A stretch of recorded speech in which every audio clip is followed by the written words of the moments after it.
A história do bezerro de ouro talvez é o maior escândalo da história bíblica. Só que tem tanta coisa que não te contaram. Magia do Egito, idolatria, algo de um bezerro parecia que estava vivo. Existem segredos ocultos incríveis nessa história.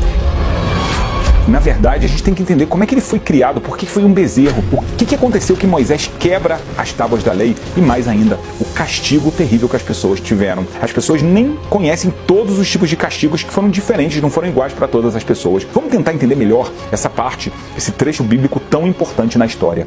Moisés é chamado por Deus a subir ao Monte Sinai. Ele avisa ao povo que ele vai subir e 40 dias depois ele vai descer. O que acontece? Depois de 40 dias, ele não volta. Será que Moisés faltou com a palavra dele? De forma alguma. Moisés, ele fala, vou passar 40 dias e 40 noites no monte, recebendo a Bíblia, a explicação, a tradição oral, né? Porque o que ele ia fazer lá 40 dias e 40 noites? Não vai comer, não vai beber, nem vai dormir. Algo sobrenatural. Muito bem. Então Moisés fala 40 dias e 40 noites e o povo pensou que quando Moisés ele saiu, já era para contar, mas não era verdade. Tinha que contar a partir da noite que começava o primeiro dia, como a própria Bíblia fala, e foi noite, foi dia no começo da criação. E acontece então, que o povo fala, Moisés subiu e não desceu. Começou a vir um desespero. Quem é que vai estar agora com a gente? Que demora é essa? Será que ele ainda está vivo? A gente está precisando de alguém que seja um intermediário entre a gente e Deus, que nos ensine, que nos guie, mas quem é que vai fazer algo assim?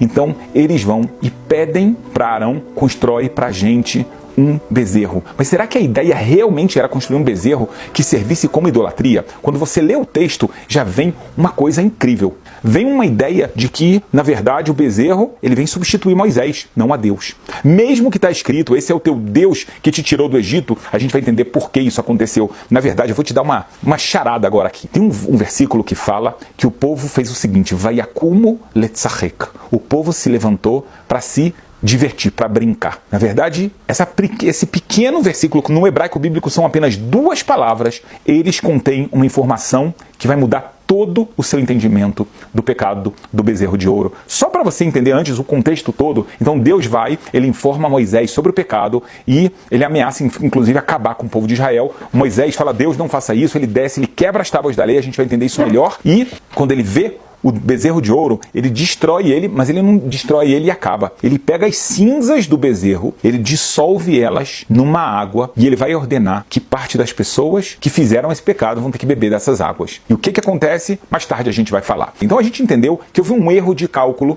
mas quando houve o erro de cálculo, o que aconteceu? Por que eles não podem esperar mais um pouco? Conta o Midrash que o filho de Miriam, que se chamava Ur, ele fala, pessoal, a gente não pode pecar, não pode ficar desesperado, tá tudo bem, Moisés nunca falhou com a gente, não vai ser agora. Sabe o que eles fizeram? Eles assassinaram Ur, que era um profeta. O filho de Miriam foi assassinado. E por quê? Porque naquele momento, o mesmo Satã que você vê no livro de Jó, que ele entra e ele atua nesse mundo. O que ele fez? Ele aproveitou esse desespero do povo. Ele fez uma espécie de uma projeção nos céus, fazendo uma imagem que o corpo de Moisés estava morto. Isso gerou um pânico geral. Então esse pânico, eles não estão mais dispostos a ouvir nada. Não estão dispostos a ouvir ninguém. Nem Arão, nem Ur, nenhum profeta. Moisés morreu e ele falou que ia voltar. O que será de nós? Então nesse primeiro momento, eles querem alguém para substituir Moisés. Só que o que acontece é que existe uma nova liderança nesse momento. Na hora do desespero, mesmo que a gente existia uma hierarquia, Moisés, Arão, os filhos de Arão, a gente sabia que até lá os primogênitos eram pessoas escolhidas para fazer o trabalho divino. Naquele momento do desespero, da descrença, o Erev Rav, que significa uma mistura de povos que tinha saído com o povo de Israel do Egito, eles tomam as rédeas. E são eles que começam a fazer com que o povo saia do caminho. A gente não vai ter somente um substituto de Deus. Nós precisamos de um novo Deus, porque aquele Deus nos abandonou. Na verdade, eram pessoas idólatras que quando viram as 10 pragas, quando viram o que estava acontecendo com os egípcios, falaram, a gente não quer ficar aqui não.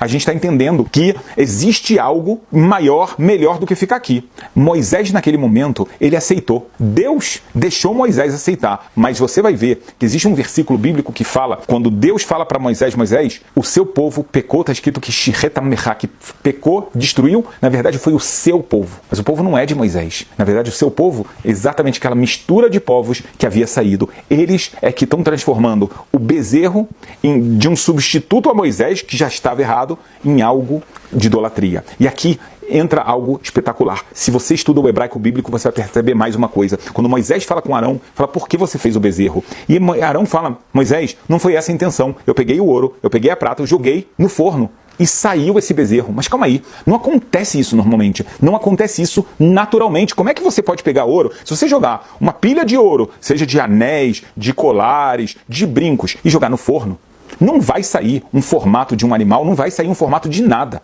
Como é que saiu um bezerro? Então aqui eu vou te contar mais um segredo. Pouquíssimas pessoas sabem disso. Quando Moisés estava saindo do Egito, ele tinha uma promessa que José, ele fez o povo de Israel jurar que iam tirar o corpo dele de lá. Agora o corpo dele estava dentro do Nilo. Moisés não sabia onde estava. Então ele pegou um papel. Naquele papel estava escrito Ale Shor. Suba o touro. Mas por que touro? Se você lê touro, a ideia do Shor, na verdade, a primeira ideia, tem algumas ideias muito profundas que eu vou te revelar já já. José, nas bênçãos bíblicas, é chamado de touro. Então, Moisés sabia dessa força de José. Então, por isso ele falou, se levanta o touro.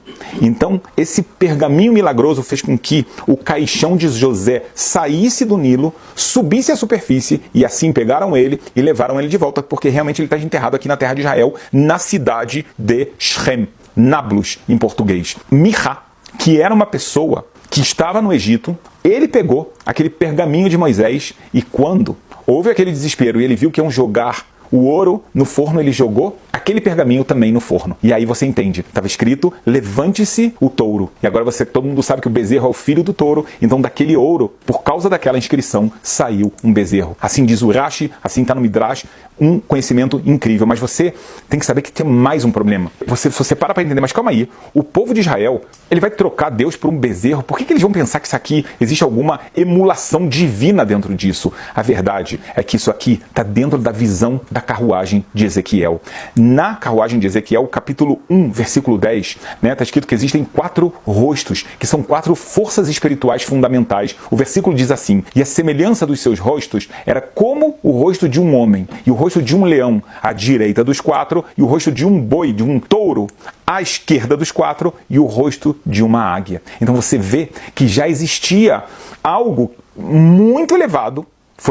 É claro que Ezequiel, ele não foi o precursor, ele simplesmente recebe a profecia disso. Mas então o povo de Israel já sabia que existia uma carruagem divina, algo que está nos céus, muito elevado, muito sagrado, e uma das faces é exatamente um bezerro. É a ideia de você ter lá um touro. Então a gente fala, olha aqui, é uma espécie de encarnação divina. Então tá tudo bem. Vamos fazer isso. Só que aqui foi feito um erro muito grande. Você está pegando e está tentando materializar uma força espiritual sem equilíbrio. Você, na verdade, está gerando uma idolatria, porque está desconectado da unidade divina, como a Bíblia fala. Escuta, Israel, o Eterno é nosso Deus, o Eterno é um. Então, o bezerro, para aquelas pessoas, representava um poder de vitalidade, de força. Mas o problema é que quando isso está desconectado da santidade, então acaba trazendo um instinto bruto. E é por isso que o povo faz um pecado ainda maior. 2 personagens muito ruins, que na verdade já são conhecidos de outros episódios no livro de Êxodo. Talvez a gente tenha que falar mais sobre eles em um outro vídeo, que são Datan e Aviram. Eles também se juntaram ao Erev Rav, aquela mistura de povos, e eles estão instigando o povo agora a pecar. Aquele versículo que eu trouxe para você anteriormente, que o povo se levantou para brincar. A ideia de brincar não é brincadeira não é brincar de carnaval. A ideia de brincar, se você comparar no hebraico bíblico, ela aparece algumas vezes. Ela está ligada ao assassinato, como eu te contei de Ur. Ela está ligada em outra coisa também. Ela está ligada a um conceito de idolatria e de relações proibidas. Então, na verdade, Datan e Aviram, aquela mistura de povos, falou, pessoal, vamos brincar. Brincar significa matar, cometer adultério, relações imorais e fazer o que a gente quiser, inclusive idolatria. E é por isso que Deus vem e fala, Moisés, esse povo pecou e pecou de uma forma gravíssima. A ideia não foi só a idolatria, foi tudo o que estava acontecendo em volta. Tanto é assim que quando Moisés desce do monte, ele ouve uma voz, Josué, que não estava no acampamento, ele fala, eu também estou escutando aqui gritos, mas devem ser gritos bons. Moisés disse, não, esses gritos são de pecado. E Moisés sabia exatamente o que estava acontecendo porque Deus falou ele. Muitas pessoas perguntam, e qual foi o papel de Arão? Arão, na verdade, ele não foi a pessoa que estava conivente com o pecado de forma alguma. Ele tentou tardar as pessoas o máximo possível para que elas não pecassem. Por isso que ele fala, olha, vocês querem fazer um Deus? Tá, ok, me tragam ouro. Ele sabia que o ouro estava com as mulheres essas que não pecaram. E ele falou, as mulheres nunca vão dar suas joias para os seus maridos para fazer algo assim. Só que os maridos pegaram a força e ele não tinha previsto isso.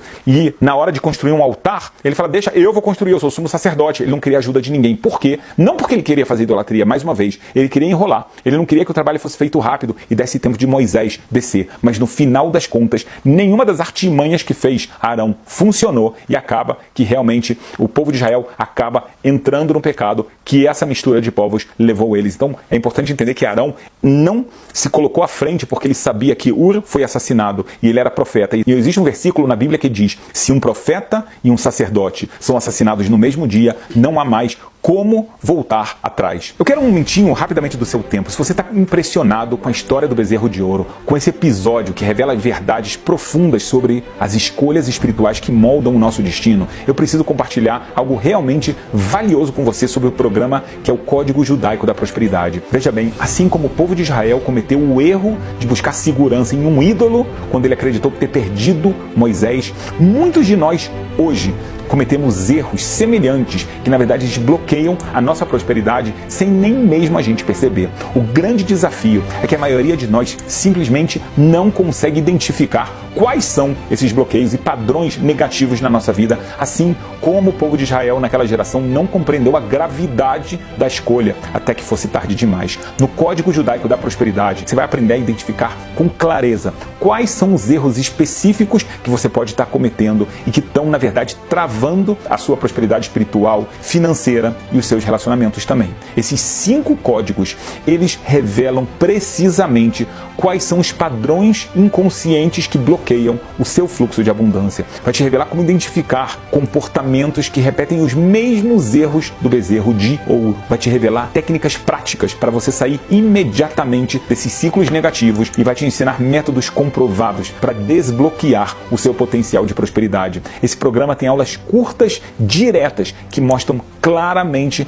como sair desses desafios e transformar a sua relação com a prosperidade. Não se preocupa, você não precisa ser judeu para fazer isso. São princípios universais que funcionam para qualquer pessoa. Assim como o ouro usado no bezerro foi depois purificado e utilizado, inclusive no tabernáculo, transformando erro em elevação, agora você também pode transformar os seus padrões limitantes em canais de bênção, aplicando os 5 códigos da prosperidade na sua vida. Se você está pronto para identificar, corrigir os erros que na verdade estão travando a sua prosperidade, então clica no link que está abaixo desse vídeo ou coloca a câmera do seu celular para ler o QR Code que está na sua tela e você vai descobrir aí todos os detalhes. A gente sabe que depois de toda essa história, Moisés quebra as tábuas da lei, porque está escrito que as tábuas da lei perderam a sua santidade, como que se as letras evaporaram, subiram e perderam a sua força espiritual. Elas ficaram inclusive pesadas demais na mão de Moisés, que acaba quebrando elas com consentimento divino. Agora é interessante entender que na verdade o povo foi duramente castigado. Moisés, ele pergunta: quem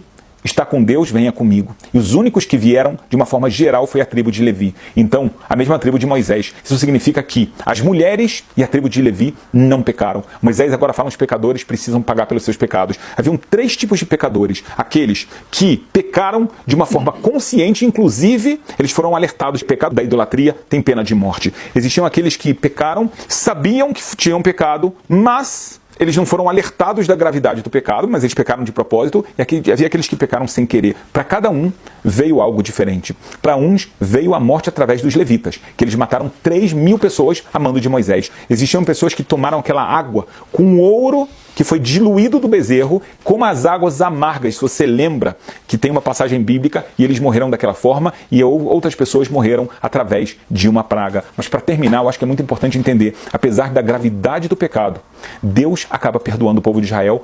Prova disso que ele depois pede para Moisés subir novamente e receber as segundas tábuas da lei, mostrando que Deus tinha perdoado. Inclusive, depois disso, vem o pedido para construir o santuário e Deus vai morar junto do povo de Israel. Isso dá para a gente uma esperança muito grande. Mesmo que uma pessoa comete um erro muito grande, muito grave, ela se arrepende, ela volta atrás, Deus, na sua imensa misericórdia, recebe cada um de nós de volta para a casa dele. Se esse conteúdo mexeu com você, imagina o que os salmos certos podem fazer na sua vida. Eu criei um guia completo com os salmos mais poderosos, usados há milênios para atrair cura, proteção, prosperidade e alívio espiritual imediato.